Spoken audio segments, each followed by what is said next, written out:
Nós paramos, né, na discussão sobre as distâncias, né?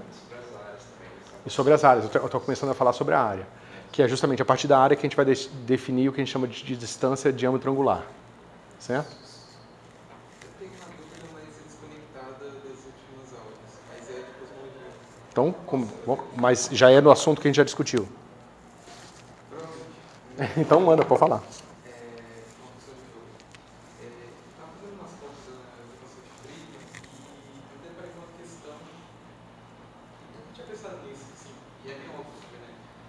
É que a gente consegue calcular a idade do universo fazendo uma extrapolação, pelo que eu entendo, fazendo uma extrapolação da lei de Hubble.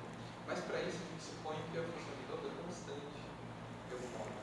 Idade. Pensando até graficamente, assim, você tem que a curvatura, graficamente, a tangente do ângulo ali. Estou tentando entender o que você está falando. Se você extrapola o, tipo assim, distância por tempo, né? Uhum. Você extrapola o tempo igual a zero ali, você obtém. Então, para mim, aquele H, ele está sendo tratado como constante. Aí tem uns problemas. De Hubble, eu vejo que ela é válida para baixo de X. Ó, pera um pouquinho. O ponto todo é, tipo, como que a gente consegue...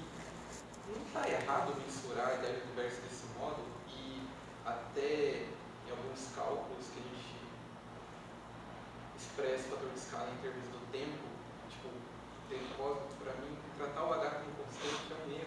Porque Mas H não é constante. não é constante, exatamente. Ponto final. Mas eu tenho a impressão que isso é usado para calcular a idade aproximada do universo. Que é de 13,8 bilhões de anos. Uhum. Isso seria tipo um teto máximo calculado, com base Não. supondo que o H fosse constante? Porque para mim, conforme o universo está voltando, né, próximo à singularidade, ele está mais rápido a aceleração dele. Uhum. Então, eu estou tentando juntar essas informações, eu não sei o que eu perdi. Então, basicamente é o seguinte, você tem o fator de escala, tá certo? Nós não vimos ainda, mas a gente vai ter uma equação dinâmica para o fator de escala. Ou seja, a gente vai descobrir que H ao quadrado, né? A gente já sabe que H é A ponto sobre A. Isso aqui vai ser igual a kappa ρ sobre 3 menos K, né? Sobre A2. Certo? Bom, isso aqui não é uma equação dinâmica, tá? A gente usa ela porque ela é mais conveniente. A equação dinâmica é uma equação de segunda ordem para o fator de escala. Porém, se você supor que o seu H tem um sinal bem definido durante todo o intervalo que você está interessado, então você pode tirar a raiz dessa equação aqui e você vai descobrir que H sobre... Vou botar só H mesmo, vai ser, digamos que é a fase de expansão, então o H é positivo. Você escolheu aqui o ramo positivo da sua raiz, é kappa ρ sobre 3 menos K sobre A, ao quadrado, certo? Só que isso aqui é A ponto sobre A. Então você pode resolver essa equação. Certo? Menos K sobre A2. Tá certo? Se você tentar resolver essa equação aqui, você vai encontrar assim, ó, d logaritmo de A dt é igual a uma integral dessas coisas aqui. Certo? Digamos que você conhece a densidade de energia em termos do fator de escala. A gente vai ver explicitamente em que casos que isso acontece. Tá? E aí o que você vai fazer é que esse negócio aqui, desculpa, não tem integral ainda, é ddt, vai ser essa raiz aqui, kappa ρ como uma função de A, né? Sobre 3 menos kappa sobre A. Tá certo? E agora você tem esse cara aqui. A vai ser igual a integral de... Peraí um pouquinho. Esse jeito aqui não é bom. É porque dá para fazer isso bem fácil quando você supõe esse negócio aqui igual a zero e esse cara aqui é uma certa potência de A. Certo? Quando você faz isso, só por simplicidade, para a gente poder avançar aqui, você vai ter uma coisa assim, ó, A ponto sobre A vai ser igual ao A elevado a uma potência alfa vezes essas constantes aqui. Eu vou chamar de C0. Tá certo? Agora você tem o quê? A ponto sobre A alfa, né? É igual a C0. Mas isso aqui é derivada de quanto? Isso aqui é d dt de 1 sobre a elevado a alfa. Tá certo? Porque quando você derivar isso aqui, vai ficar alfa menos, né? Menos alfa menos 1, que vai dar no denominador alfa mais 1. Só que vai cair menos alfa, então você tem que multiplicar por 1 sobre menos alfa. Tá certo? Isso aqui é igual a C, 0. Agora você integra dos dois lados. Tá certo? Ou seja, você vai ter aqui que 1 sobre A elevado a alfa, menos 1, e aí eu tenho alfa aqui, vai ser igual a delta T vezes C0. Tá certo? Ou melhor, deixa eu fazer direitinho isso aqui, é mais 1 sobre alfa A0 elevado a alfa, né, que é a integral desse negócio aqui, vai ser delta T. Ok? Então, você consegue relacionar o tempo do universo. Se você, né, aí depende de se essa coisa aqui vai ser... Deixa eu pegar um exemplo. Por exemplo, quando esse ρ aqui é radiação, você sabe que o ρ é proporcional a 1 sobre A à quarta. Tá certo? Então, nesse caso, o alfa é menos 2. Nesse caso, o tempo do universo extrapolado até a singularidade é finito. Se isso não fosse verdade, você ia ter um tempo infinito aqui. O universo ia ser infinito em tempo cósmico. Significa que um observador que existiu desde o começo do universo, para chegar hoje, teria que medir um tempo finito. Ou seja, a singularidade seria, de certa forma, um pouco diferente. Tá certo? Como as nossas densidades vão aqui ou 1/4, ou 1/3, né?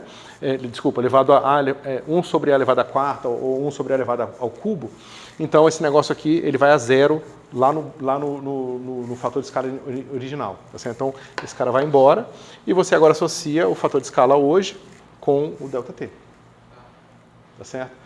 Essa integral aqui você pode aproximar como sendo... deixa eu ver se tem uma maneira fácil de fazer isso. Tá? Essa aqui seria a maneira exata de você calcular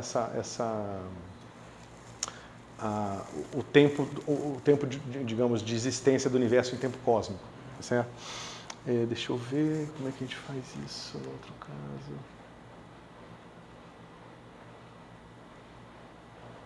Isso, peraí. Tá? Não, é só para mostrar para você que no fim, se você calcular o ΔT, isso aqui vai ser proporcional a 1 sobre H0 vezes uma integral. Essa integral aqui, ela sempre vai ser uma coisa de ordem 1, 2, 3, entendeu? Nas boas unidades, digamos assim. E aí, por isso que isso aqui dá uma boa aproximação para o tempo, para a idade do universo. Mas é uma aproximação. Para você calcular a unidade do universo, tem que fazer essa integral. Tem que resolver o problema. Tá certo? Aqui o pessoal geralmente chama isso aqui de tempo do universo, né, idade do universo, mas é uma aproximação de uma integral que te dá a versão precisa disso. Tá certo?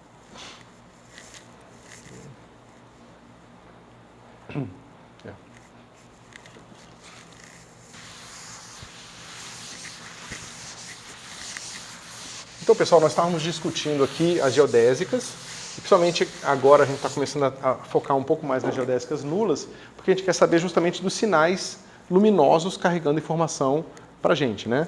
Então, deixa eu dar uma recapituladazinha do que eu estava falando antes. Deixa eu chegar na solução geral.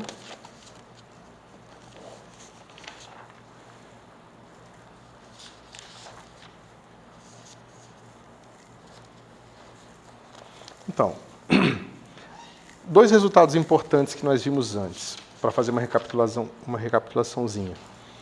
O primeiro resultado foi VR barra é igual a V0R barra A0 sobre A. Tá certo? Isso aqui está me dando aquela componente V do que é que seja que eu esteja acompanhando, né? Porque isso aqui vale tanto para fóton, como para partícula física, como para espacial, né? E como é que eu acompanho esse negócio evoluindo no tempo, certo? Quando a gente reescreve isso para V,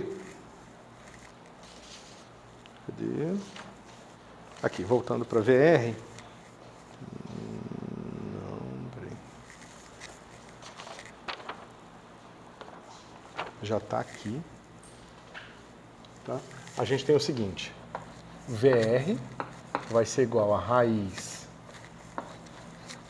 de 1 menos K R2 dividido por 1 menos K R0 quadrado. Aí vai ser A0 sobre A ao quadrado, tá certo? E aqui o nosso V0R. Ok? Agora que a gente tem esse negócio aqui, a gente sabe, primeiro, como relacionar com o VT, porque o nosso VT ele vai ser igual a raiz de epsilon mais V0R barra ao quadrado, A0 sobre A ao quadrado. Tá certo? Por que a gente precisa dessas duas expressões aqui? Porque a gente sabe que para uma trajetória, a gente tem que VR, né? Para uma geodésica, isso aqui vai ser dr d lambda, tá certo? Onde lambda é o parâmetro da curva. E a gente sabe que o nosso VT vai ser o nosso dt d lambda, certo? E essas duas informações aqui são importantes para a gente saber justamente como que a coordenada da nossa partícula ou do nosso fóton, do que quer que seja, varia no tempo, certo? E aí a gente resolveu isso aqui e viu os resultados para várias situações, ou seja, para quando a gente está trabalhando com epsilon igual a 0, que são partículas de massa 0, tá certo? E que isso aproxima também o caso ultrarrelativístico, né? Quando a partícula tem aquela velocidade, aquela quadrivelocidade muito grande, tá certo? E a gente viu esse cara igual a 1, partículas massivas, tá certo? E a gente ainda estudou o caso epsilon igual a menos 1, certo? No caso de epsilon igual a menos 1, a gente viu que o nosso VT é igual a 0, certo? E que o nosso V0R barra é igual a 1. Tá? Então, esse cara aqui, a gente estudou esses dois casos e viu como é que o tempo que a partícula massiva mede no relógio dela, comparado ao tempo parâmetro, T, tá certo? A gente viu como que, nesse caso aqui, as partículas associam a posição no tempo e no raio como função do parâmetro da curva lambda, tá certo? Mas não tem mais uma interpretação de tempo esse parâmetro, porque é uma trajetória nula. E nesse caso aqui, a gente viu como que o parâmetro da curva está associado à distância percorrida. Né? Foi aquela continha banal que eu fiz no começo da aula passada, só para ficar evidente para vocês, né, que basicamente o delta lambda está justamente associado à integral do tamanho da tangente ao longo de todo o lambda. É natural, né? A gente escolheu esse negócio aqui para ser igual a 1. Então a raiz desse negócio aqui vai ser 1, né? Então a diferença de coordenada da curva é igual ao comprimento percorrido, certo? Então, esse aqui faz uma pequena recapitulação aqui do que a gente estava fazendo, certo? Agora, a gente está tentando entender o significado dessas coisas. Por quê? A gente usou esse tipo de curva para atribuir sentido físico para a coordenada R, tá certo? E agora que a gente tem um sentido físico para a coordenada R, a gente conseguiu interpretar o que a gente quer dizer por distâncias cosmológicas, tá certo? Então vamos recapitular esse pedacinho aqui. Isso está sendo útil, pessoal? Era isso que vocês estavam precisando? Que você tinha pedido, né? Tá. Ok.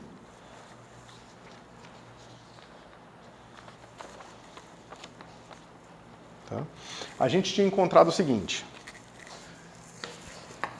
Lambda. Deixa eu só ver se isso aqui não está errado. Deixa eu fazer aqui de novo. Veja, nesse caso aqui, ó, o nosso VR barra é igual a 1. A gente já viu que isso aqui satisfaz a equação de campo e, consequentemente, satisfaz a equação da geodésica, que a gente viu lá atrás, tá certo? Mas é fácil, né? Porque isso aqui é a mesma coisa de dizer que o nosso VR vai ser igual a VR sobre raiz de 1 menos KR2 é igual a 1. Tá certo? O VR barra é igual a 1 é isso aqui que eu estou dizendo, certo? Mas isso é a mesma coisa de dizer que dr d lambda vai ser igual a raiz de 1 menos KR2 sobre A, né? E aí a gente faz aquela brincadeira. Esse negócio aqui é positivo, então essa relação é inversível. Você pode escrever R como função de lambda ou lambda como função de R, tanto faz. Então a gente escreve D, aqui é melhor escrever derivada total, d lambda dr, tá certo? Isso aqui vai ficar A, integral não ainda, 1 sobre raiz de 1 menos KR2, tá certo? Então, nesse caso, foi o que eu estava falando aqui antes para vocês, o nosso delta lambda vai ser integral desse negócio aqui, que vai ser, eu já vou escrever, o fator de escala vezes seno menos 1 de raiz de KR sobre raiz de K. Tá certo? Por simplicidade, eu estou integrando sempre de rho igual a zero, tá certo? Porque a gente tem aquela liberdade de botar o sistema de coordenadas onde a gente quiser e sempre medir alguma coisa em relação a esse centro que a gente colocou lá, certo? Então, quando a gente estiver falando de uma estrela, a gente tem que escolher onde é que está o centro e quem, né, se o centro é a estrela e a gente está observando depois, ou se nós somos o centro e a gente está observando alguma coisa da estrela, tem que tomar um pouco de cuidado com isso. Mas a gente sempre pode colocar essas trajetórias a partir do rho igual a zero, tá certo? Porque facilita a conta, né? Senão teria que botar mais um termo de seno inverso calculado em R0 aqui, ia chatear um pouco a gente. Então a gente pode escrever dessa forma, tá bom? Então, essa variação aqui, a gente também varia de zero, porque a gente é livre de fazer isso, a gente associa esse parâmetro da curva, que a gente fala que é zero no começo, para não parecer delta ali, vai ser dado por isso aqui. Certo? E a gente já viu que isso é o comprimento físico. Ou seja, o comprimento físico é dado por esse negócio aqui. Tá? Bom, a gente sabe agora associar um valor da coordenada R com uma distância física. Tá certo? Então, digamos que eu tenho aqui o meu espaço-tempo, tá certo? Vou desenhar ele desse jeito aqui, porque é um universo de expansão, tá certo? Então, eu tenho o valor de R aqui, digamos que aqui seja o R igual a zero, tá certo? E eu sei o seguinte, que esse valor de R aqui, R1, ele equivale a uma certa distância física nessa folha, tá certo? E essa distância física nessa folha é dada por essa expressão aqui. Tá certo? Então, aqui é uma coordenada que a priori não tem sentido físico e que agora, ao expressar isso aqui, eu apliquei e eu extraí dela um sentido físico. Ok? Beleza. Agora a gente vai fazer uma outra brincadeira aqui. A gente vai pensar que a gente tem um fóton que está saindo daqui, tá certo? E está chegando num certo ponto aqui do espaço. Não precisa ter nada a ver com esse R1 aqui não, só para não escrever mais um R, tá? Aí a pergunta é a seguinte. Isso aqui tá errado. Qual é a distância percorrida pelo fóton? É uma pergunta sem resposta. Não dá para a gente responder essa pergunta. Por que não dá para a gente responder essa pergunta? Porque eu sei calcular a distância fazendo isso aqui. Né? Se eu pegar o módulo do vetor tangente do fóton, é zero.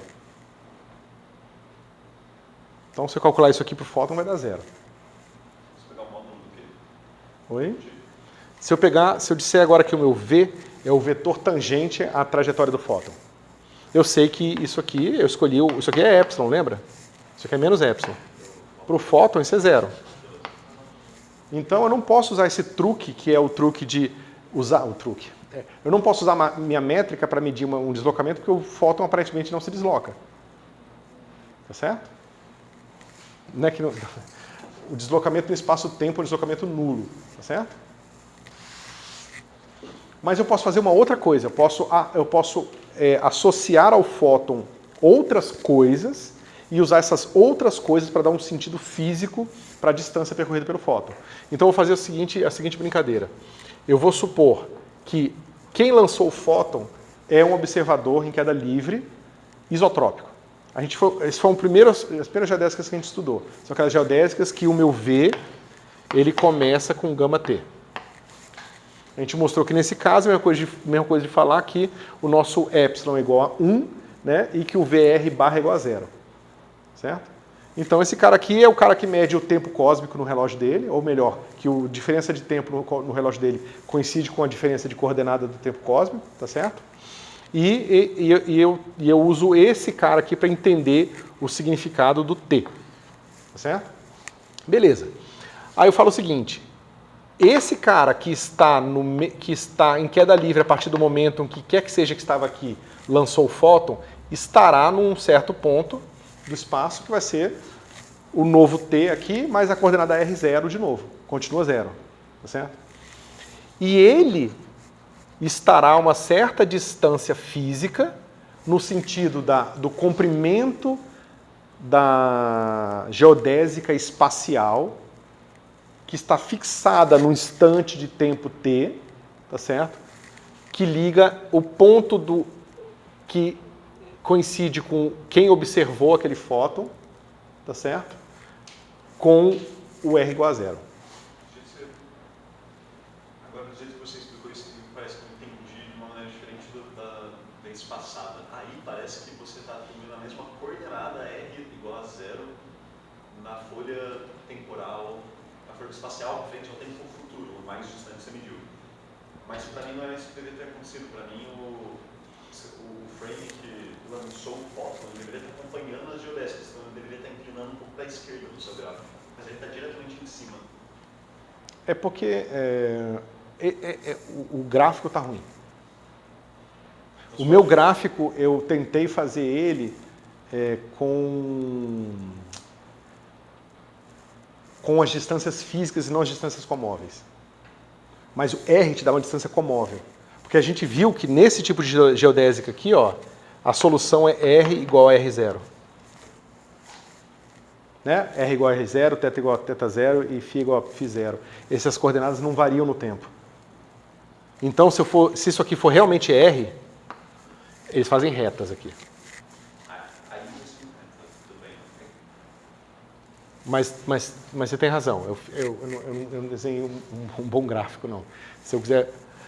Antes eu estava tentando escrever a distância física. Eu estava querendo descrever o lambda. Tá certo? Está vendo que o lambda ele depende do A aqui. Então, para cada folha, o lambda muda. Agora eu estou falando do R. O cara que está parado no R1 é o cara que vai receber o fóton depois, né, do fóton mandar fazer essa linha mundo dele aqui. Você não está dando consideração no fator de escala aí? Por enquanto, não. Eu estou só dizendo o seguinte, que eu vou associar eu estou tentando inventar um conceito de distância percorrida pelo fóton. O conceito que eu vou inventar é o seguinte. Eu vou dizer que a distância percorrida pelo fóton é a distância entre um observador que estava em cima do fóton no momento que ele foi emitido, viajou seguindo geodésicas isotrópicas, tá certo? Até o instante onde o fóton foi observado. E a distância entre o ponto onde o fóton foi observado e esse observador hipotético é a distância que eu vou dizer que o fóton percorreu. E ela vai estar ligada a vários observáveis físicos. Tá certo?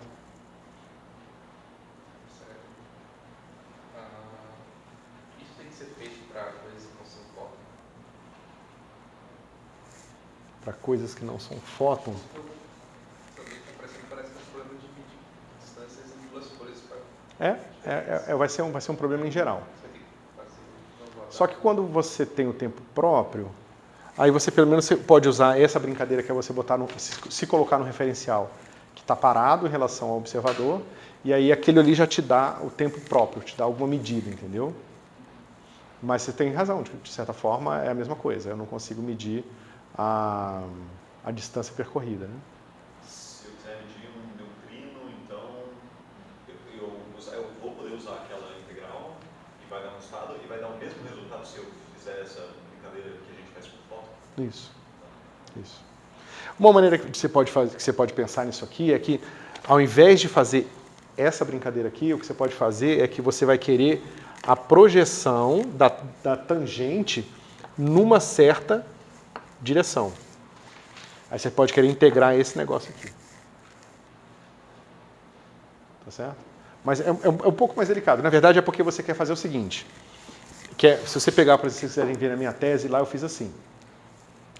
Em cada instante de tempo, você tem o vetor V, né, que no caso do fóton ele vai ter uma componente VT na direção γt e vai ter uma componente VR na direção γr, certo?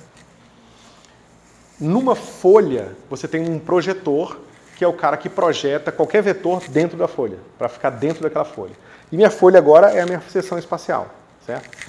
E aí você pode pegar, esse projetor geralmente chama de gama maiúsculo, e projeta V, que nesse caso nada mais vai ser do que VR, γr. Gama minúsculo não tem nada a ver com a base. Nada a ver. Por isso que eu vou chamar de PR, para não ter dúvida que isso aqui é um projetor. PR. Certo? E aí você pode mostrar que a métrica induzida na folha vai ser a métrica induzida quando você calcula a projeção e depois calcula a métrica usando a métrica anterior. Certo? Então você pode pegar esse cara aqui, PR, V, escalar PR. Tá certo? E esse negócio aqui vai te dar, esse cara aqui vai ser VR quadrado, A ao quadrado, 1 menos KR2. Então isso aqui é o módulo do vetor deslocamento, mas projetado dentro da folha. E agora você pode integrar isso aqui, da mesma forma que você integrou isso aqui, só que isso aqui é o módulo do deslocamento no espaço-tempo. Né? Esse cara aqui vai ser o módulo de deslocamento nas folhas. Então eu quero saber, é como se fosse assim, imagina que eu estou com essa trajetória aqui, essa linha mundo, tá certo? Eu quero somar essa componente com essa, né? Desculpa. Com essa componente, eu quero somar essa componente com essa componente com essa componente, e isso vai me dar o deslocamento dentro, não de uma folha, mas um deslocamento somado um pedaço em cada uma das folhas que foi deslocado. Mas eu vou ter o mesmo resultado de antes. Vai coincidir com essa noção aqui. Certo? Mas quando eu escrevi, eu achei mais... Foi a maneira que eu entendi melhor a distância, eu acho que foi assim. Mas o que... Só finalizar uma coisa. O que mudou um pouco o meu ponto de vista para eu escrever, falar diferente para vocês na aula, foi que aqui eu estou somando o deslocamento numa folha, com o deslocamento na outra folha, o deslocamento na outra folha, com o deslocamento na outra folha, entendeu? O que é meio estranho. Ele disse, eu perguntar aqui, como você definiria, por exemplo, o limite de integração, visto que... O limite de integração é no parâmetro da curva. Então é fácil. Mas esse parâmetro da curva é a própria distância calculada. Só se for uma trajetória tipo espaço, mas aí se a trajetória tipo espaço, isso aqui não existe, está tudo na mesma folha. Coincide com o que eu já tinha. Se for uma trajetória tipo tempo ou tipo luz, aí eu estou simplesmente fazendo essa projeção num vetorzinho em cada folha, e somando todos eles. Isso aí é geral, então, você quer geral. Isso aqui é geral. Claro, não responde para mim, então qual vai ser o limite superior do lambda, do parâmetro da curva que você vai estar integrando? Não, eu vou estar sempre integrando, digamos que se eu começar com 0 até um lambda qualquer, ou seja, até Esse valor de lambda iria ser a distância espacial. Uhum. Mas é isso que a gente está tentando encontrar? A gente vai ver daqui a pouco, por exemplo, um exemplo em que a gente vai integrar num lambda até um critério ser atingido. Por exemplo, você pode pegar a sua curva aqui e você sabe que tem, digamos que quem emitiu o fóton estava na origem, em R igual a 0, e você sabe que a nossa coordenada aqui do planeta Terra, que vai observar o fóton, é R igual a 38. Então você vai integrando, vai mudando lambda, até o R do fóton chegar igual a 38. Mas para mim isso parece roubado, porque parece que a gente está tentando achar a distância aqui, tal qual foi o mas ao a gente usar esse 38, a gente já sabe a distância. Não. A gente já sabe a distância, pelo menos na nossa folha. Né? saber as duas coordenadas, 0 e 38, a gente já tem essa distância na nossa folha. Então, parece que a gente está usando o resultado de antemão para conseguir o resultado. Não, mas você não sabe a distância. Você sabe a coordenada. Você sabe, eu estou na coordenada 38. Mas se você sabe as duas coordenadas na sua folha e você quer medir a distância na folha... Ah, não, é verdade. Toma um pouco de cuidado, porque depois eu vou ter que integrar no tempo. Você não sabe. Você pode saber a coordenada na sua folha do cara, mas não é isso que você está querendo. Né? A coordenada onde ele estava em outra folha. Para eu saber quanto que ele se deslocou, eu preciso saber quando que ele começou a se deslocar. Então, eu vou ter que saber o T0 dele, o calibre em relação a algum tempo, geralmente um tempo cósmico. E aí, depois eu vou carregando o lambda dele até ele sair do R onde ele estava e chegar no meu R. Quando isso acontecer, eu vou ter uma integral daquele dt sobre A e aquilo vai me dar a distância percorrida. Eu não sei a priori. Certo? É porque você estava pressupondo, se eu sei a minha coordenada e eu sei que ele estava em 0 e eu sei que ele estava num certo tempo, aí... Se você...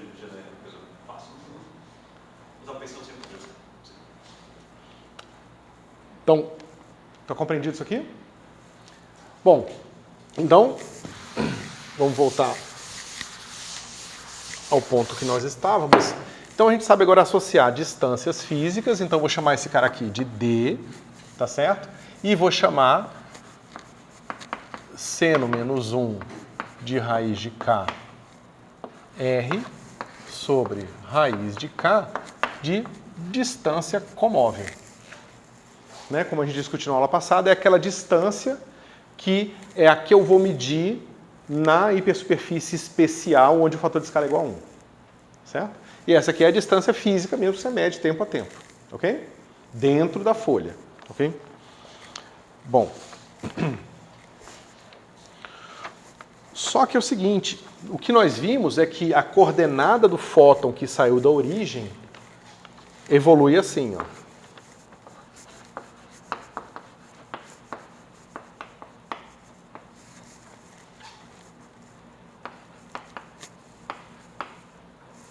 T, dt sobre A, raiz de K. Tá? Então, esse cara aqui é um fóton que na folha T0 estava na origem, no R igual a 0, tá certo? E, num certo tempo T, ele vai estar com a coordenada dada por essa expressão aqui. Tá certo? Bom, se eu sei a coordenada que ele vai estar, eu posso calcular a distância que ele vai estar da origem. Tá certo? Usando essa expressão de cima. R, ó, então vamos lá. O meu fóton, ele estava aqui, e aqui é o meu T0. Certo? Aí ele começou a viajar. Até eu chegar numa folha T. Essa coordenada aqui é R igual a 0. E esse R aqui, dado por essa expressão, que envolve essa integral, vai me dar a nova coordenada dele. Mas isso é a coordenada, essa coordenada ela não muda no tempo. Se eu quiser medir a distância, eu preciso pegar essa coordenada e botar naquela maquininha, que é a maquininha que me dá distância para a origem a partir de uma coordenada R. Então agora eu posso calcular, né? Eu posso usar isso aqui e calcular que a distância comóvel do fóton vai ser o quê? A inversa do seno aqui. Então isso aqui é simplesmente a integral de T0 a T de dt sobre A. É um pouco confuso para mim o comentário que você fez quando você falou que a coordenada varia no tempo, porque para mim a coordenada comum... Um observador isotrópico, ele vai ter a sua coordenada R constante. É só isso, tá certo? Ou seja, porque é aquela brincadeira, né? Essa distância aqui é a distância entre aquele observador que vai observar o fóton no tempo t para o fóton no momento que ele foi emitido. Isso é uma distância. Só que também a distância entre aquele que observou o fóton, né, comparado com aquele que permaneceu parado na origem. Tá certo? Que é essa distância aqui. Por isso que eu falei da distância comóvel primeiro. A primeira distância é assim, ó, é dc A de T0, desculpa, D é igual a A de T0, porque o fator de escala que eu estou usando é aqui, é o fator de escala no tempo, tá certo? Vezes essa integral de t0 a t, de dt sobre A, tá certo? Enquanto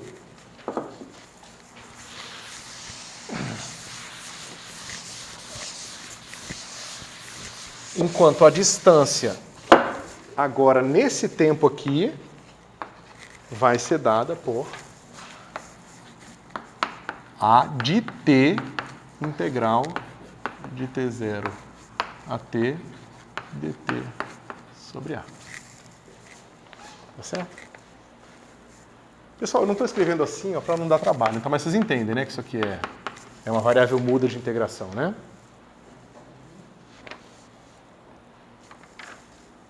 Então essa aqui é a distância comóvel, essa é a distância física percorrida pelo fóton, né? Se ele é emitido num certo tempo t e observado no tempo t0 e observado no tempo t. E ela tem um sentido físico, que é esse aqui. É a distância entre esse observador hipotético que ficou parado na coordenada do fóton no momento que ele foi emitido, até o observador que observou o fóton no momento que ele terminou aqui a sua trajetória. Eu vejo que vocês fazem assim, mas eu não dou. Eu posso dar um sentido físico, porque eu vejo muito parametrizando isso como tempo comóvel. Tempo comóvel ainda não tem ainda não. Diferencial. Tudo bem. Isso aqui, você está querendo introduzir o tempo comóvel já aqui. Tempo conforme. Tempo conforme. Então eu posso dar esse significado físico também. Você pode pensar no tempo conforme assim. Porque eu acho que porque, né, se você faz essa mudança de tempo que você está propondo, esse cara aqui vai ficar lá que o seu DC é igual a delta esse tempo conforme. A gente depois vai introduzir ele direitinho, tá? Mas só para adiantar um pouco aqui. Então, basicamente, você vai ver que esse tempo, ele parece muito mais com aquele tempo que vocês estão acostumados, porque quando você for calcular a distância percorrida, vai ser C vezes o fator de escala vezes esse tempo aqui. Então, volta aquele negócio mais intuitivo de que distância é velocidade vezes tempo, entendeu? Só que a velocidade é uma velocidade extraída do tempo, não? Exatamente. Também é um pouco desconexa a discussão, porque como que a gente demora qual é o momento desse observador se manter parado em relação à expansão? Então, Aquela expressão ali só eu consigo ver isso. sim, é porque foi o primeiro resultado de todos, foi que os observadores isotrópicos, eles vão ter a seguinte trajetória. Ou seja, um observador isotrópico qualquer, ele sempre vai ser assim. O tempo dele vai ser uma constante aqui, mais o tal, que é o tempo próprio dele, e o resto dos caras são constantes. Essas são as curvas seguidas pelos observadores isotrópicos. A gente provou isso aqui. Tá certo? Então, toda vez que você fala que um cara está com as coordenadas fixas, você está falando de um observador daquele. Então, quando eu falo desse observador aqui, ó, e desse observador aqui, eu estou falando desses observadores isotrópicos. Melhorou, piorou ou ficou no mesmo? Melhorou essa discussão. É que também está difícil compreender fazer essa conexão com a distância ali. Esse R é o R que se mantém, que é o que evolui. Então, pensa no seguinte. Pega um problema de equação diferencial ordinária. Então você tem assim, x ponto igual a uma f de x e y ponto é igual a uma g de x e y. Tá certo? Esse ponto aqui é a derivada em relação a um parâmetro, seja lambda, seja o que for.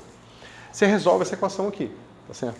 Então veja, você agora sabe como que a coordenada x e a coordenada y variam em relação ao parâmetro da curva. Isso foi o que eu fiz para o fóton. Quando eu resolvi isso aqui. Isso aqui é a solução que a gente fez lá para o fóton.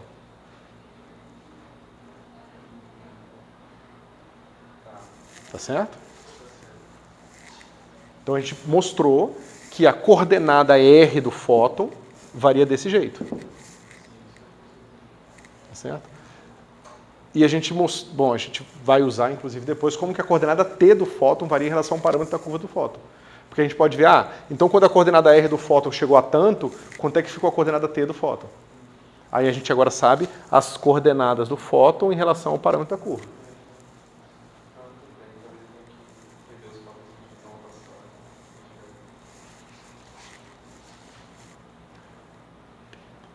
E lembra, isso aqui foi quando a gente calculou a fórmula para o...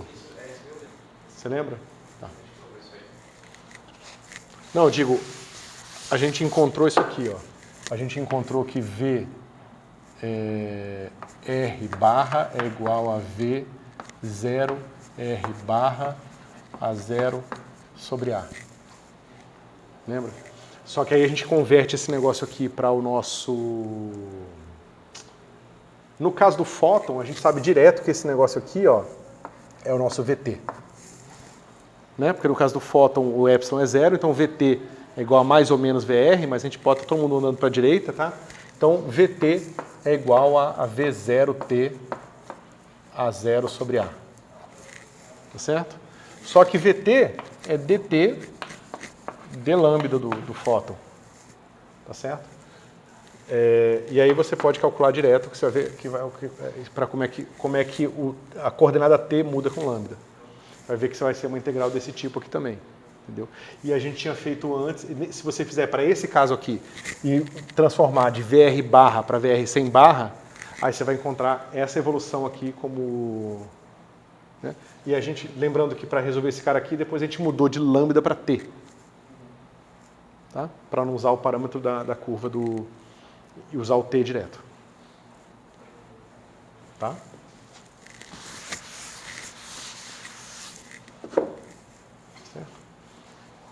Então, um pouco de atenção aqui, tá? Esses caras aqui estão integrados numa outra coordenada.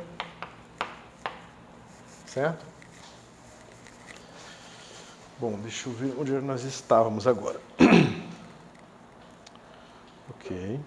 Tem mais uma dúvida em relação a esse cálculo de distância, só para entender se a minha visualização está correta. Eu posso pensar que tem as linhas de meio, usando os objetos para calcular a distância. Eu não posso definir, no caso do fóton, que a distância que eu quero calcular do fóton da T0 e T1 é tal que lá na superfície comóvel seja dado por aquela distância comóvel? Tipo, como se eu voltasse... Essa distância é a física, mas fala de novo.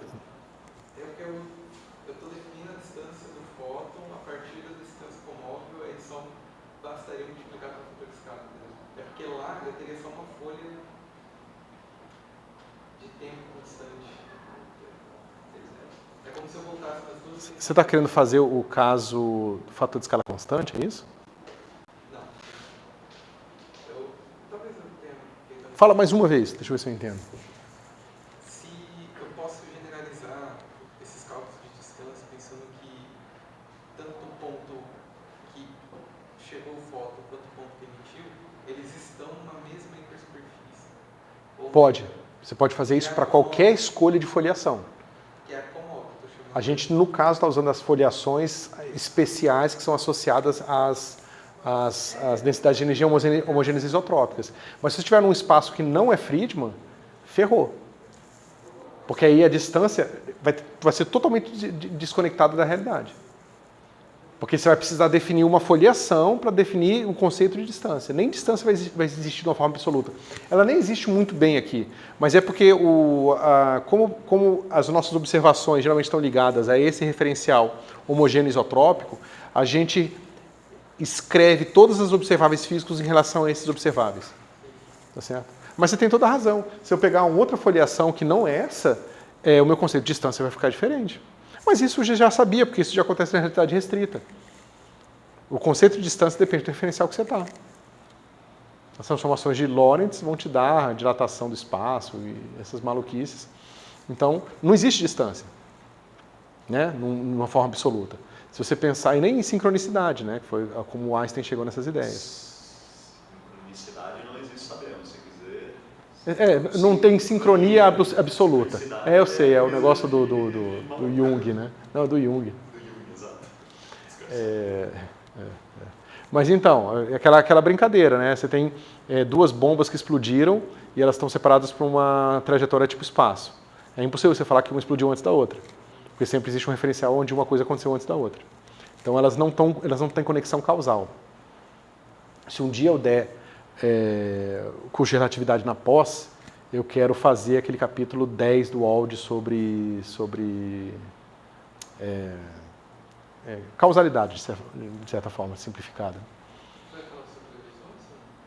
Vamos falar assim. É capítulo 10 mesmo? Vocês estão checando? Tá. Bom, então, isso aqui está mais ou menos entendido, pessoal?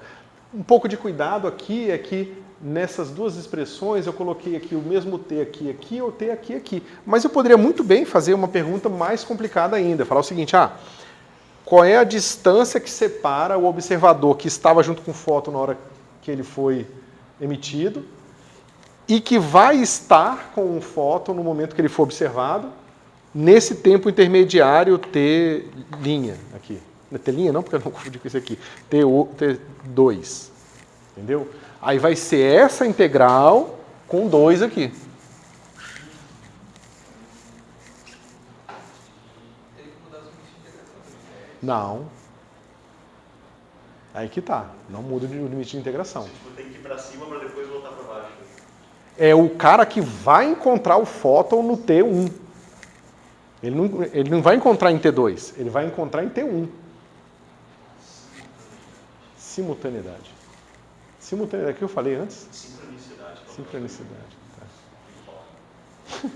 Tá. Tá certo? E aí esse tempo aqui é o tempo comóvel, justamente porque se você pensar no dt bem pequenininho, o fator de escala for constante naquele intervalo, ou variar muito pouco, corta um com o outro, e aquilo ali vai te dar o ΔT aqui. Por que não muda o limite de integração mesmo? Porque, veja, o limite de integração aqui, o que é confuso, que eu acho que confunde a gente, é que a gente converteu o parâmetro da curva de lambda de volta para t. Certo? Mas o que eu estou estudando é o seguinte, é um fóton que saiu com um parâmetro lambda 0 e foi observado com um parâmetro lambda 1. Tá certo? E eu, eventualmente, converti esses parâmetros de volta para t. Por isso que aparece t aqui e t aqui. Tá certo? Agora eu posso fazer várias perguntas. Eu posso falar o seguinte, qual é a distância entre o observador que estava junto com o fóton quando ele foi emitido, mas continuou isotrópico, do observador que observou o fóton? Essa é a distância com A ali igual a T1, A de T1. Ou melhor, T1 não, né? T. Qual é a distância entre o fóton no momento que ele foi lançado, emitido, e o cara que vai observar ele lá em T? Vai ser esse cara aqui com T0.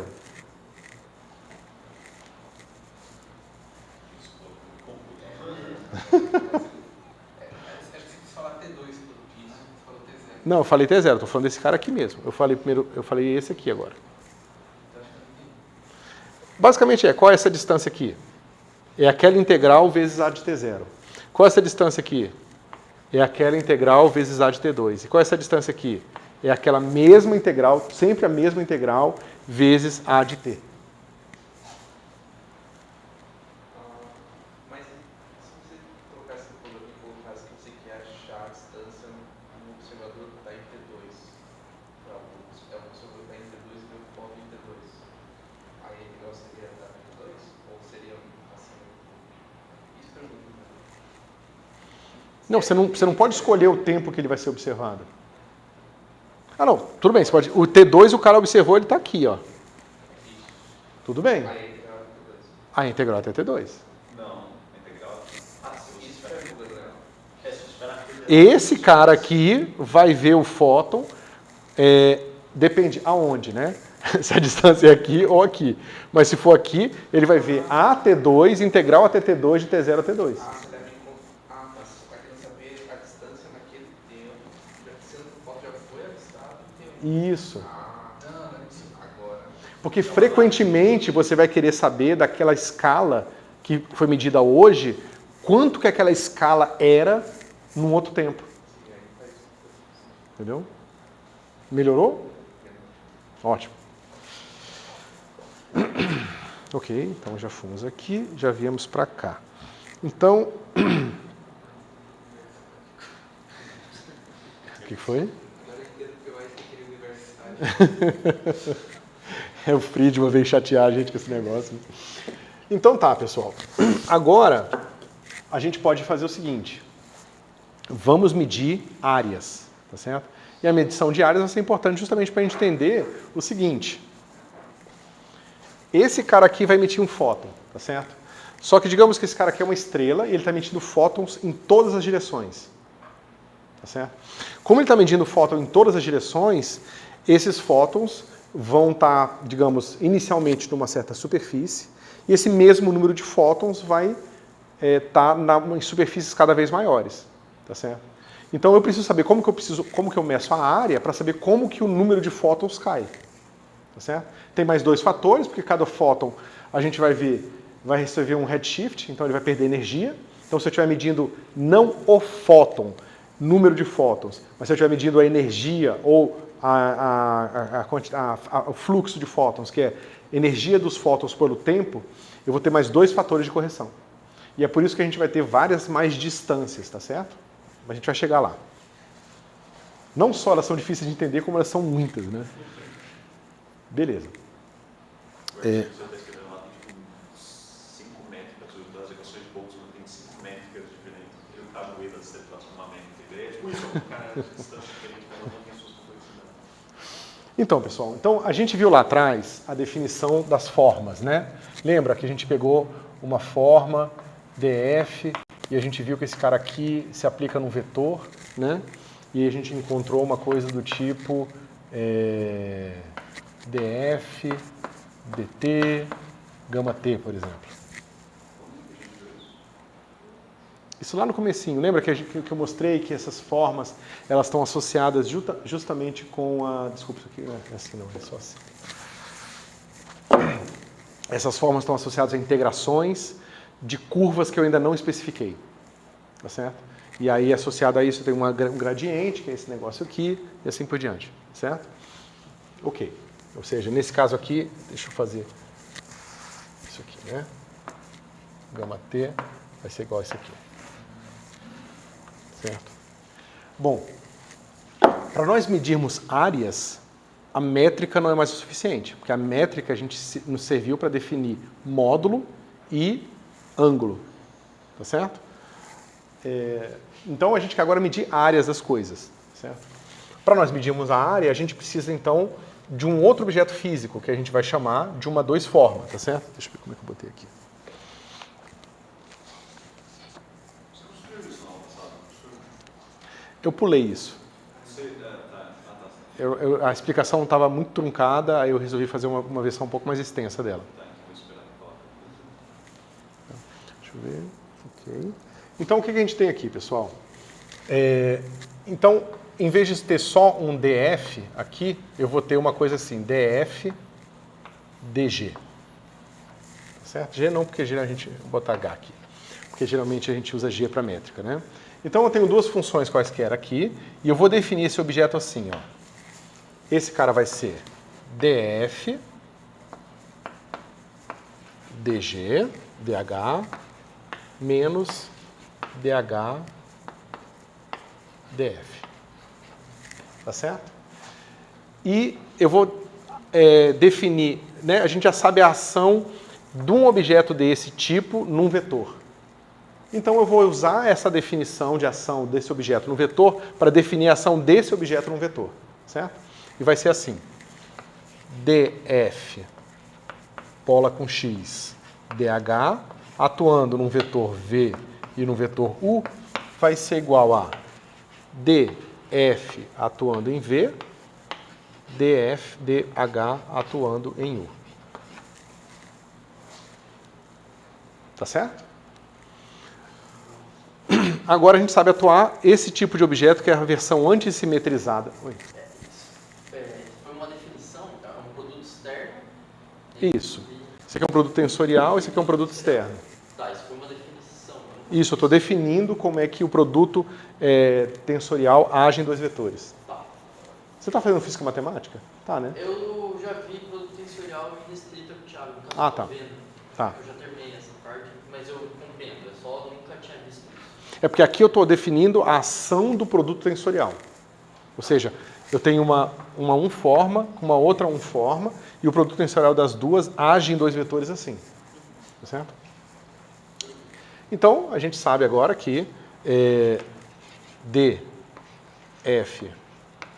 dh, né, atuando em v e u, vai ser df em v, dh em u, menos dh em v,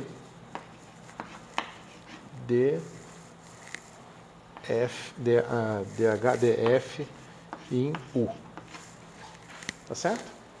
Então, pessoal, não tem surpresa, tá? É aquele mesmo tipo de ação de antes, tá certo? Só que agora eu quero que ela haja em duas direções, tá? E aí vocês podem se perguntar, bom, mas por que eu quero que esse negócio haja em duas direções e de forma antissimétrica? Porque eu quero que isso seja zero quando esses dois vetores forem colineares. Ou seja, se eu botar o mesmo vetor aqui, ó, eu vou ter dfv, dhv, dhv, dfv. Um menos o outro vai dar zero. Tá certo? E vocês vão ver que essa é a técnica geral que a gente usa para definir áreas. Certo? Se vocês lembrarem lá do cálculo muito tempo atrás, o produto vetorial, o módulo do produto vetorial, te dá a área do paralelogramo entre os dois vetorizinhos. Certo? Então, a gente estende essa lógica para áreas em geral. Tá certo? Ok, mas a pergunta é a seguinte: qual é a forma, a dois formas, ou seja, se esse cara aqui mede uma área, ou seja, eu quero dizer o seguinte: eu estou num espaço qualquer, certo? Eu tenho dois vetores. Digamos que esse aqui seja o meu vetor U e o meu vetor V. Eu quero medir essa área aqui, né? Pega esse cara aqui, só bota aqui para cá. Eu quero medir essa área aqui, tá certo? Então, eu vou falar que esse meu objeto aqui, ou um objeto mais geral, que eu posso construir como combinações lineares desse cara. Então, o meu dA atuando em U e V, isso aqui vai me dar uma área. Tá certo? Agora, qual é o dA certo para medir? Porque eu vou ter vários possíveis objetos desse tipo aqui. Vai formar um espaço vetorial complicado.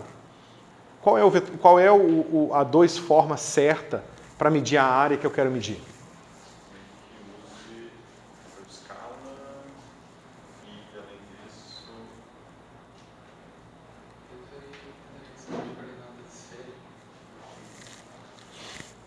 Porque justamente, vocês viram isso em cálculo, vocês viram, você tem a medida de área certa é essa. Tá certo? Vocês viram isso em cálculo. Essa aqui é a medida de área certa. Porque essa é a medida que concorda com a geometria euclidiana. Agora, por que essa aqui é a medida que concorda? Porque uma vez que você sabe isso aqui, é fácil você descobrir que isso aqui é R, dθ, dr. Se você passar para coordenadas polares. Porque é simplesmente uma transformação de coordenadas. Isso é moleza. Tá certo? A questão é, por que essa é a forma certa, original?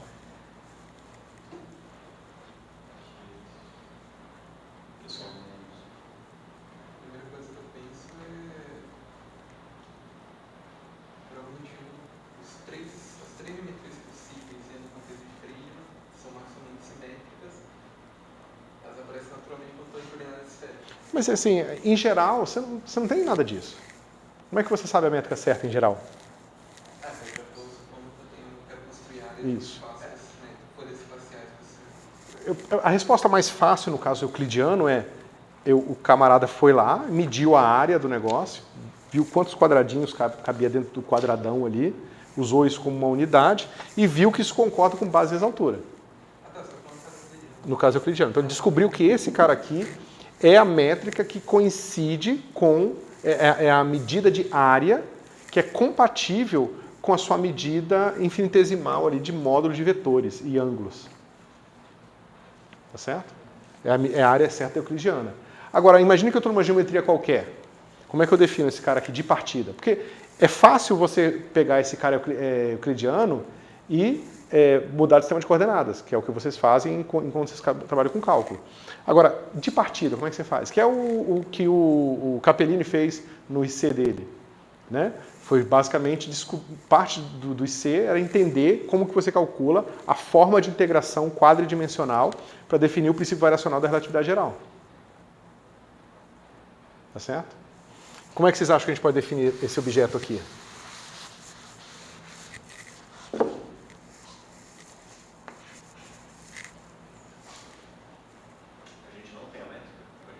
Tem a métrica.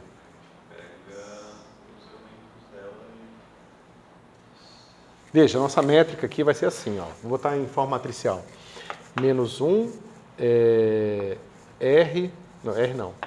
A2, 1 menos K, R2. Aí aqui ela é R2 e aqui ela é R2 seno quadrado de θ. Obrigado.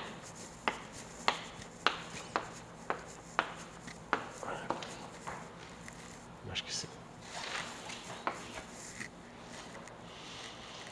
E aí?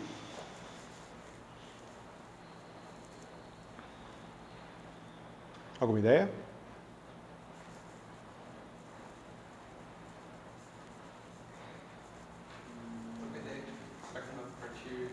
Qual o princípio físico que vocês usariam? Princípio físico, uma ideia física para resolver esse problema.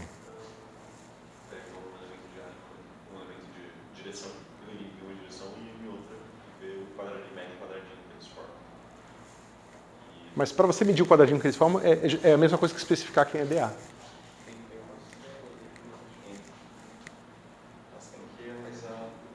Mas essa já é a régua infinitesimal de áreas, né? É a partir dela que você vai medir áreas finitas. Você não vai formar essa régua quadrada, essa régua planar. Você não sabe o que é quadrado ainda, porque quem define o que é quadrado ou não é a métrica. Mas a gente tem, né? Bom, tudo bem, você vai usar a métrica de alguma forma. Agora, a pergunta é como? Porque o quanto que uma coisa está na direção da outra depende justamente de como a métrica está escrita.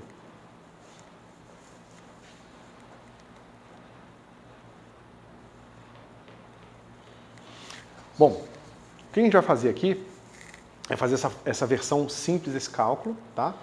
Eu vou fazer ela explicitamente, e depois vocês podem ver como é que a gente faz isso. Eu passo para vocês, se tiverem curiosidade, como é que faz isso de uma maneira covariante geral, tá certo? Então, basicamente é o seguinte, eu estou restrito a um espaço bidimensional, porque eu quero só calcular áreas.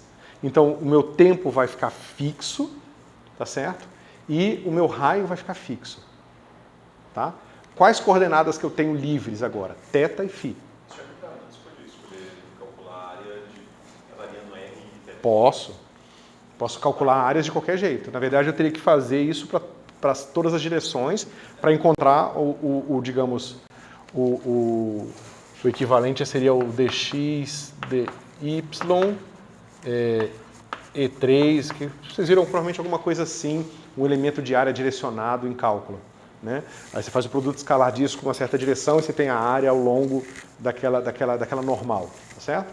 Mas aqui a gente está só interessado na área porque justamente essa propagação do fóton é sempre radial. Né? E a gente está pegando a propagação do fóton radial em cada instante, então é em cada tempo fixo. Então para os nossos propósitos basta variar somente θ e φ, tá certo? Bom, se a gente fixa todas as coordenadas, exceto θ e φ, as duas coordenadas que sobram são θ e φ, tá certo? Então, a minha única componente que eu posso ter desse meu elemento de área vai ser uma função que eu não sei qual é, dθ, dφ. Tá certo? Né? Eu argumentei, eu não sei se eu provei nesse curso, mas eu acho que não, mas eu argumentei que isso aqui forma a base, né? E essa aqui é a única duas formas que eu consigo formar com essas duas coordenadas só. Você escolheu a pior assim de coordenadas. Isso, eu estou querendo calcular o elemento de integração correto para a integração de superfícies esféricas em Friedmann. Certo? Eu achei que a pergunta de maneira mais geral. Não, por exemplo, eu posso passar como exercício para vocês depois, botar um negócio que vai ter aqui dt, dr, dθ, dφ. Aí vocês vão calcular quem é o elemento de integração certo que vai multiplicar aquele cara lá. Que aí vocês já sabem que é o raiz de menos g. Mas chegar no raiz de menos g não é simples. Certo? Para quem já sabe que é raiz de menos g, claro. Tá? Agora, como é que eu... Agora eu tenho alguma coisa um pouco mais sólida, né? Eu tenho esse objetinho aqui, eu sei que se eu atuar esse cara num vetor, ele me dá uma área. Ou melhor, se eu atuar esse cara em dois vetores, ele me dá uma área. Agora, como é que eu amarro esse dA para ele estar ligado à métrica de alguma forma? Não tem transformação. Como é que eu amarro essa minha forma de integração para que ela seja compatível com a métrica? Eu pensaria em projetar ela no mundo de R. R está fixo, esquece RT, nem existe. Eu vou fazer um negócio banal, tá? Eu vou descobrir o jacobiano das coordenadas esféricas, tá bom? Mas eu vou fazer isso de um jeito bem difícil. Para que vocês saibam fazer isso em qualquer contexto. Tá? O que vocês acham do seguinte? Eu tenho dois vetores. Eθ, desculpa, estou usando a notação antiga. Gama θ, gama φ. Tá certo? São dois vetores, né, que eu tenho para descrever, dois vetores de base que eu tenho para descrever vetores quaisquer nessa hipersuperfície fixa de T fixo e R fixo. Certo? Quanto é que é a área desses dois caras aqui?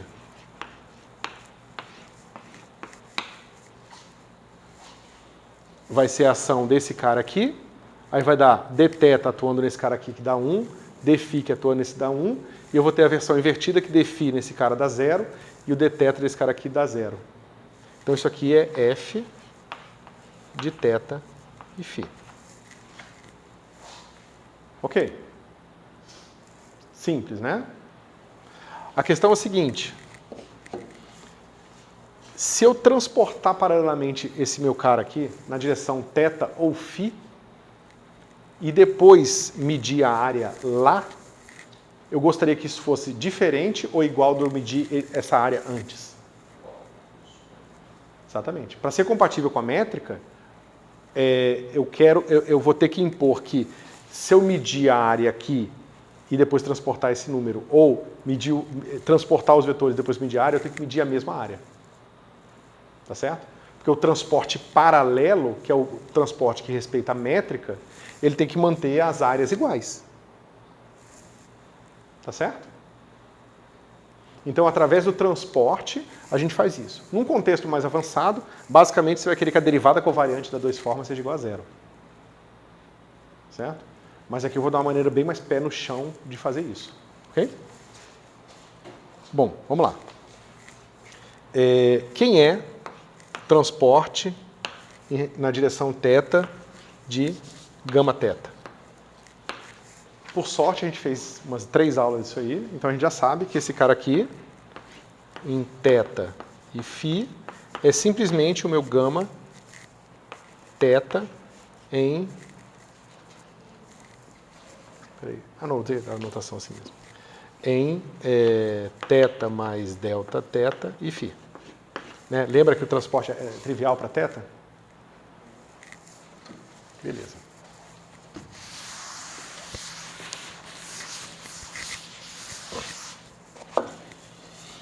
O transporte em relação a θ do Eφ,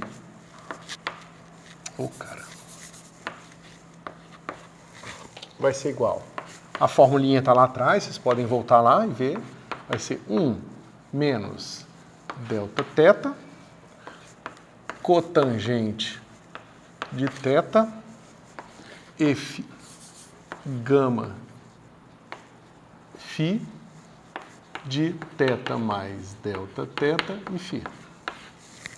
Tá certo? Agora eu vou fazer a seguinte exigência. Eu vou dizer que dA.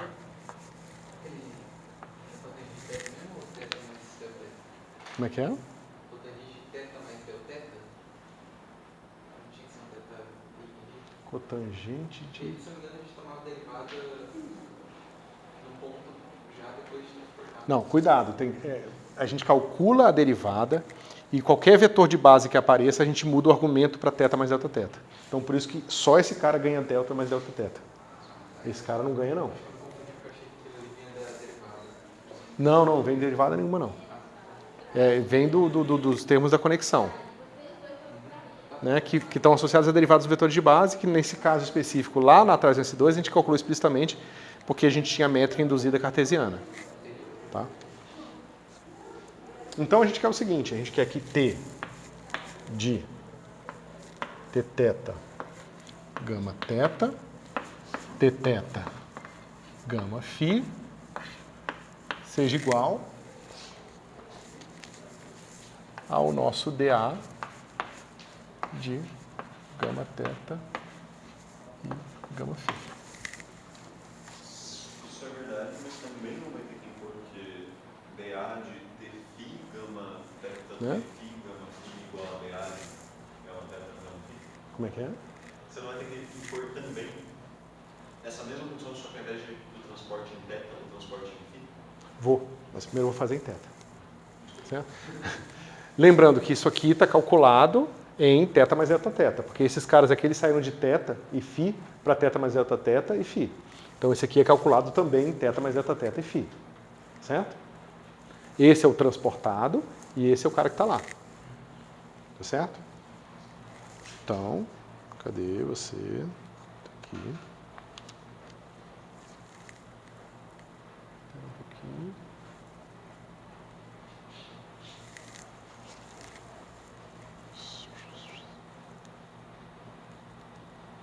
Desculpa. Isso. Só para deixar claro. Eu quero que esse cara aqui, que eu transporte e calcule lá, seja igual a eu calcular antes a área. Tá certo? Então isso aqui que está calculado, lembra, isso aqui está calculado em θ mais Δθ e φ. Eu falei errado antes. Eu quero que essa área em que eu transportei e calculei lá no transportado seja igual à área anterior, antes de transportar. Ou seja, que isso aqui seja igual a dA em calculado, né? Isso aqui calculado em θ e φ. É igual à área de antes, que é essa área aqui. Deve ser igual a área calculada em θ mais Δθ, φ mais Δφ. Não, é porque eu não tenho ninguém calculado lá. Esses vetores nem existem em θ mais Δθ. Esse aqui é um vetor que eu estou definindo, que eu estou transportando ele de θ e φ para θ mais Δθ e φ. Mas em θ mais Δθ e φ eu não tenho um vetor lá. Tá certo? Mas isso aqui a gente já sabe. Isso aqui é f de θ e φ. E isso aqui é o quê? Ó? Esse cara aqui, φ, ele ganhou um termo φ. Quando eu calcular o produto externo aqui, ó, esse negócio aqui é linear, aquele ali sai e vai ficar assim, ó. 1 menos Δθ cotangente de θ, e agora vai ficar f de θ mais Δθ e φ. Porque agora eu estou medindo esse cara transportado no ponto para onde ele foi transportado. Por isso que aqui aparece f de θ mais Δθ e φ. Tá? Expandindo tudo isso aqui em primeira ordem, eu vou obter del f del θ é igual a cotangente de θ vezes f. Que nada mais é do que cosseno de θ sobre seno de θ vezes f. Tá certo? Como é que a gente resolve essa equação diferencial?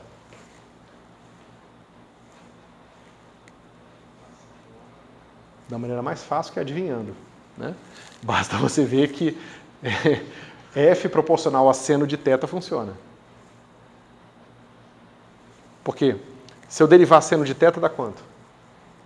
Cosseno de θ. E se eu dividir seno de θ por seno de θ? E multiplicar por cosseno de θ? Dá cosseno de θ. Certo? Então, nós sabemos agora que F é proporcional a seno de θ. Mas a gente não sabe ainda como F depende, né? F pode ter ainda um coeficiente que depende de φ, mais uma função que depende de φ aqui. Ou seja, a minha solução geral é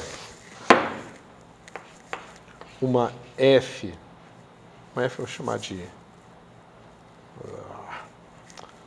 C1 de φ seno de θ mais C2 de φ. Tá certo? Maravilha. Eu acho que eu me dispersei um pouco. Como que você concluiu a segunda linha de baixo para cima? Essa linha dessa aqui? Essa. Como que você concluiu? Essa aqui? Isso. Esse aqui já está em primeira ordem. Então, o termo de primeira ordem multiplica. Expandiu? Eu expandi esse cara em uma Clauren para delta θ pequena. Tá? Aí, justamente, aí corta os delta θ dos dois lados e dá essa expressão aqui. Certo? Beleza. Então, a gente já sabe alguma coisa sobre F. Tá? O que a gente quer saber agora é como é que F depende de φ. Para isso, a gente vai fazer a mesma brincadeira, só que agora para o transporte em relação a φ. Isso, pessoal, é um jeito bem diferente de calcular a derivada covariante de uma forma, tá? Só que, em vez de calcular a derivada covariante, eu estou transportando a forma. Certo? Agora que eu vi, cara. Não está atrapalhando vocês, não? Você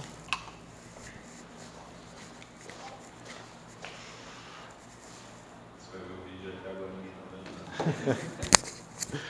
vendo. Coitados. Então tá. Beleza. Agora a gente vai fazer o seguinte. T φ de gama θ, a gente viu que dá gama θ de θ φ mais delta φ menos cotangente de θ vezes, aí agora é gama φ aqui, cadê? Gama φ de θ φ mais delta φ delta φ, tá certo? E aí você vai pegar o T do φ aí vai ficar assim, gama φ de θ φ mais delta φ mais seno θ cosseno θ gama θ. Gama θ de θ φ mais delta φ delta φ. Certo? Aí você vai ver o seguinte. dA de Tφ gama θ e Tφ gama φ vai ser igual ao quê?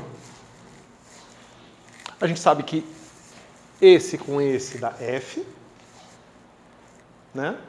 Que é o que a gente já tinha antes, né? Que é esse pedacinho aqui, ó. Né?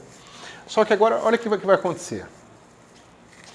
Em segunda ordem, eu não quero, dá zero. Que seria esse com esse. É o produto, né? É a minha dois formas, ou seja, é o meu dA. Eu vou escrever ele aqui só para ficar claro na cabeça de vocês. É o meu dA deslocado, atuando em dθ dφ. Tá certo? Então, se eu tiver aqui gama θ dá zero, gama φ dá zero. Certo? Esses dois caras aqui já são de segunda ordem. Então, eu não posso ter esse aqui com esse batendo aqui. Então, eu posso ter esse com esse e esse com esse, para ter o termo de primeira ordem. Certo? Só que esse com esse é gama θ com gama θ. Que, né, o produto, se eu botar esse cara aqui, gama θ, dá zero. E esse com esse é gama φ com gama φ, que também dá zero. Então, isso aqui vai ser igual a F de θ e φ mais ΔΦ. Mas eu quero que isso aqui seja F de θ e φ. Eu não quero que a área mude. Mas isso aqui é a mesma coisa de dizer que ΔF, ΔΦ é igual a zero.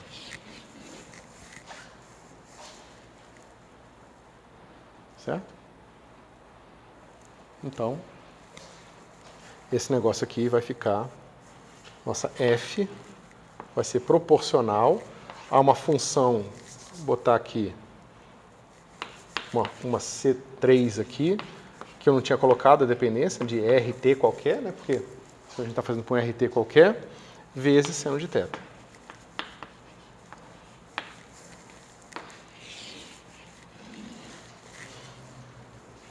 Tá certo? Não sei se sabe qual, porque se você deriva ali, vai aparecer naturalmente derivada de C1 e C2 em relação a φ. Aí você iguala isso a zero, colocou uma das constantes em função de outra. Tá? Ok. Aí você tem que lembrar que aquilo tem que ser zero para qualquer valor de θ. Então as duas constantes têm que ser zero independentemente. As duas constantes. O C1 e C2 tem que ser derivada em relação a zero independentemente.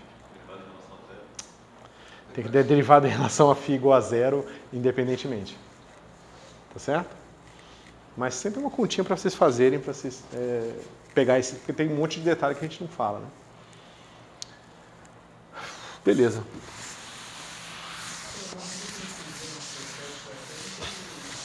E desculpa, o C2 aqui é loucura, não pode ter o C2 não.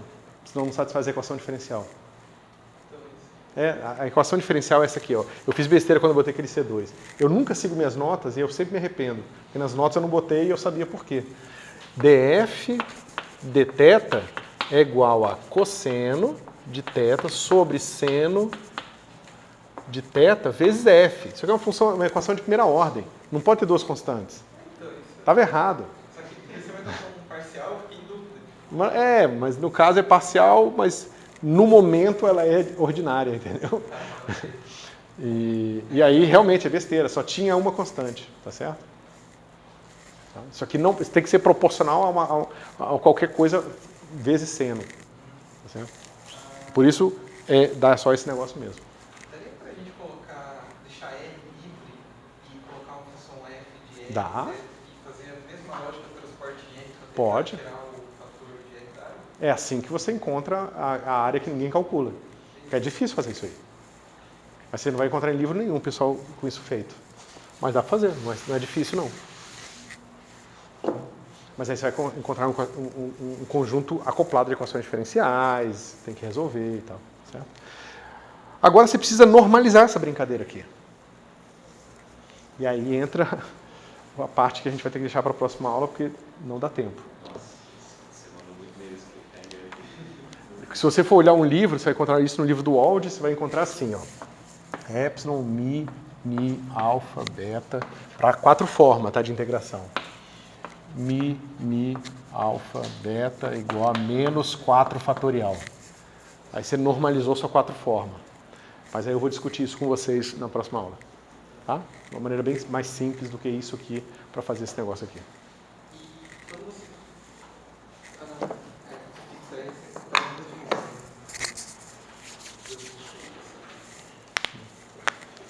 é que eu ia falar que se você manter o R livre, a gente está em 3 dimensões. 3 dimensões, mas isso... Fazer um mapa com produto vetorial e usar produto vetorial em vez do... Se você quiser, seria um mapa de Rhodes. Mas eu não aconselho, porque isso vai te confundir.